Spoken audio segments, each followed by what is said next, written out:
పని అయిపోయింది ఆయన మాట్లాడిను. కానీ 2023 ఎన్నికల్లో ఆయన పని అయిపోయింది, ఆయన పోయి ఫామ్ హౌస్లో కూర్చున్నాడు.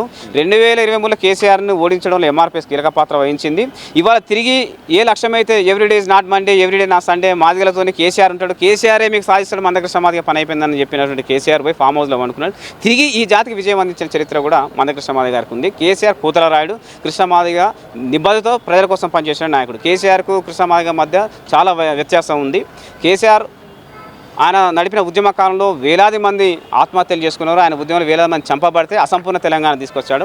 మీరు ఎంఆర్పీఎస్ ఉద్యమం 30 సంవత్సరాల ఉద్యమాన్ని పరిశీలిస్తే స్వల్ప ప్రాణత్యాగాలతో విశాలమైన ఫలితాలు సాధించే చరిత్ర ఎంఆర్పీఎస్ ఉద్యమానికి ఉన్నది. మా మీదకి అంటే కృష్ణమాదిగ గారి ఉద్యమాన్ని సవాల్ చేసిన వాళ్ళు, ఎంఆర్పీఎస్ ఉద్యమాన్ని నిట్టనిలో చీల్చే ప్రయత్నం చేసిన వాళ్ళు కలగర్భంలో కలిసిపోయింది తప్ప మందకృష్ణ మాదిగ నాయకత్వం కానీ ఎంఆర్పీఎస్ ఉద్యమం కానీ చెక్కు చెదరలేదు. అంతిమంగా ఇవాళ ఈ విజయం సాధించి చరిత్రలో ఒక బలమైన ఉద్యమంగా మరొకసారి ఉద్యమం నిరూపించుకున్నది. ఒక బలమైన నాయకుడు మందకృష్ణ మాదిగ నిరూపించుకున్నాడు.